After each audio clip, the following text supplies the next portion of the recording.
Olá! Ao longo do mês de fevereiro, você vai acompanhar aqui no Harmonia a história da música contada em 3 programas. Na edição de hoje, você conhece o que se passou da Grécia Antiga ao Barroco. Descubra o desenvolvimento da música de concerto durante os séculos. E ainda, assista na íntegra o concerto número 10 de Vivaldi, com a participação do Quarteto de Flautas Doce Amsterdã, sob regência de Isaac Karabchevsky. O Harmonia começa agora.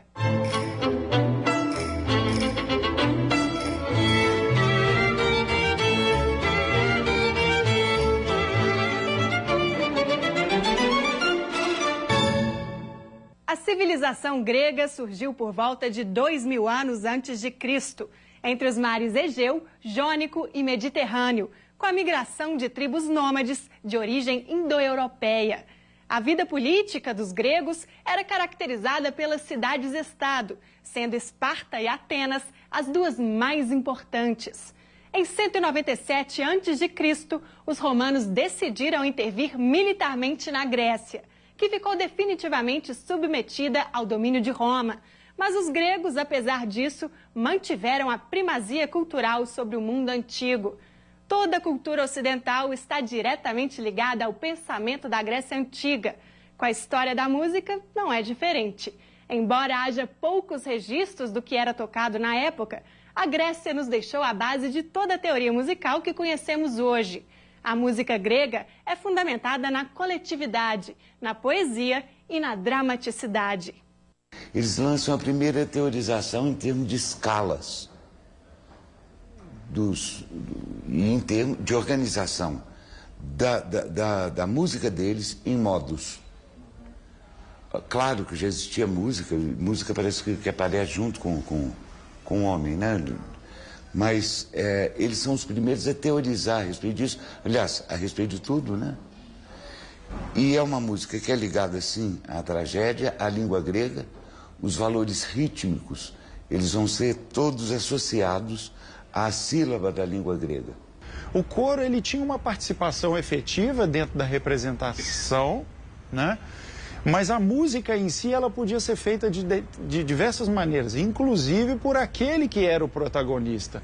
Woe unto man, brave Achilles, slain in trial by blood, for prize the bride of Menelaus, and father of Antigone, ruler of Thebes, self-rendered sightless, by lust for expiation, lost victim of bewildered desire. Nor has Jason's wife fared better, giving life only to reclaim it in vengeful fury. Muitas vezes a música poderia ser feita até por aqueles que estavam assistindo. O conceito da fruição musical, como o Magnani já dizia antes, o conceito da fruição, ela era muito mais estabelecida na tragédia grega. A participação daqueles que assistiam com aqueles que estavam interpretando, ela era muito intensa, né? Como a música deveria servir para a educação do cidadão grego, tudo isso fez parte, quer dizer, a música foi muito pensada por Platão como parte essencial da construção da República ateniense, tal qual ela estava sendo elaborada. A ideia da música grega, apesar de todos os estudos que são feitos, ela ainda é muito experimental. Isso se perdeu no tempo. Buscar efetivamente o conceito da música grega é buscar muito a teoria que chega para a música a partir da Idade Média. E isso é mais efetivo.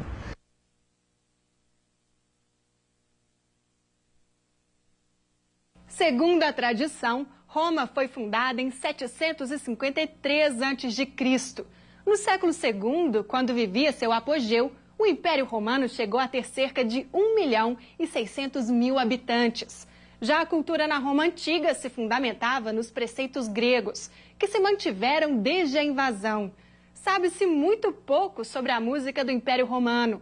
Há registros de que ela tinha forte influência da teoria musical grega e que estava diretamente ligada à confirmação do cristianismo como religião pelo imperador Constantino no século IV.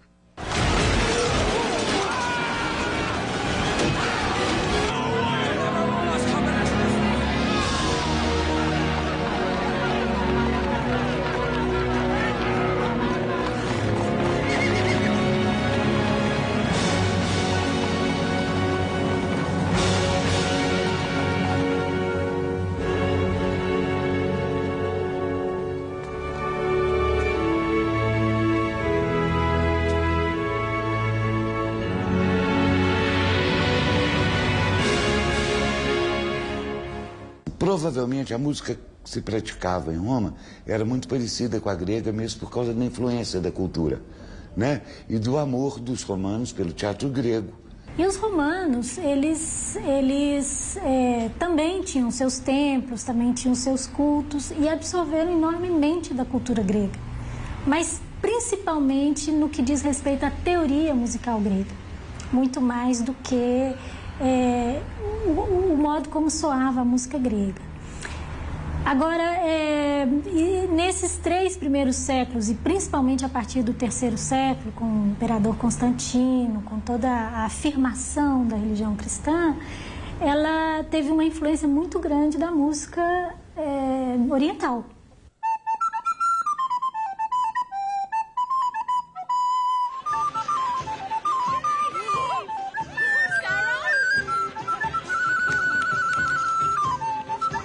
This dance? This lady is spoken for.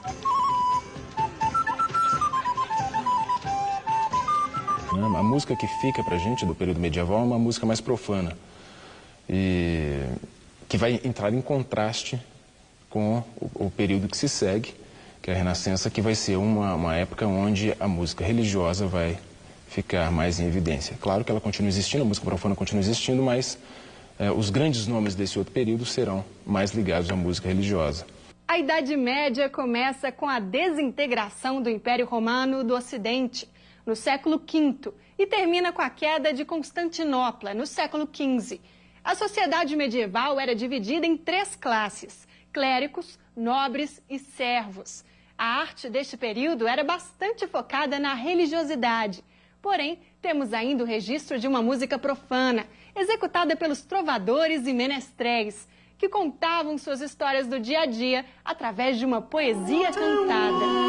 Está ligado sempre ao teatro, né? Sempre que tem voz e música, ou seja, existe canto e música, você vai ter sempre uma representação um pouco teatral, apesar deles não fazerem isso nessa época. Eles simplesmente narravam essas histórias. Mas é interessante como é que essas lendas e essas personalidades vão ser resgatadas, inclusive até nominalmente, por exemplo, em óperas do século XIX, principalmente com Wagner.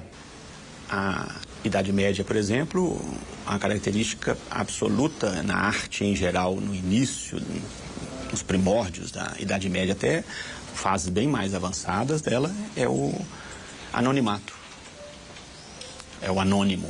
A pessoa, ele se confunde com o coletivo, não se confunde com o indivíduo, não é o indivíduo que é importante. Então, a Idade Média é o início do crescimento do individualismo.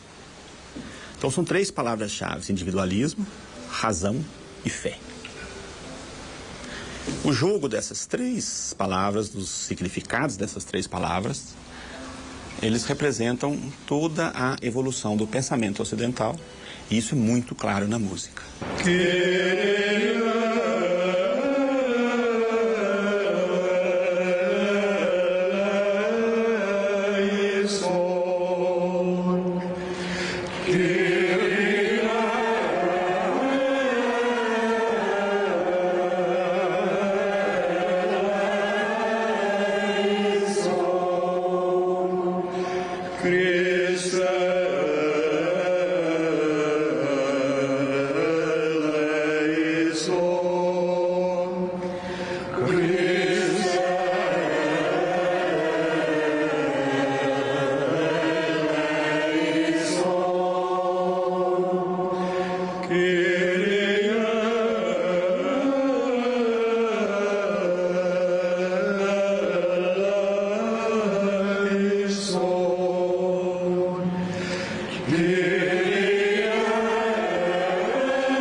Se pegar, por exemplo, a música da fase mais inicial da Idade Média, vamos dizer, com a queda do Império Romano, o início do estabelecimento da Igreja Católica, essa é a música de um homem completamente subserviente à fé, à crença vigente, de um temor a Deus muito importante.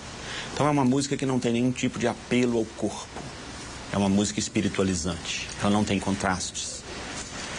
Ela não tem pontos culminantes. Ela é algo linear. Do ponto de vista estético, é uma coisa muito monótona. Não que monótono seja uma coisa pejorativa, né? É uma característica dela. Com o estabelecimento desse conceito católico, da Igreja Católica, a gente passa a ter uma estruturação da música de uma maneira muito interessante. A música, ela começa a tender a ser funcional mesmo. Ela era utilizada, então, dentro de celebrações ou de cultos até. Eu estou falando de uma música ligada à religiosidade, né? Quando a gente chega no Papa Gregório, ele enxerga na música uma maneira de ser um direcionador, algo que fizesse com que a igreja fosse única em todas as partes que ela estivesse. O papado de Gregório Magno aconteceu no século VI, ainda na Idade Média. Ele desenvolveu um trabalho para unificar e fortalecer a Igreja Católica através da conversão dos anglo-saxões e da reunião da música usada nos rituais litúrgicos, conhecida hoje como canto gregoriano. Neste tipo de música, o texto é mais importante que a melodia, um modo de orar através do canto. Então, o canto gregoriano não é um canto criado pelo Papa Gregório, composto por uma só pessoa, é uma compilação, uma negociação política também, de unificação do rito cristão.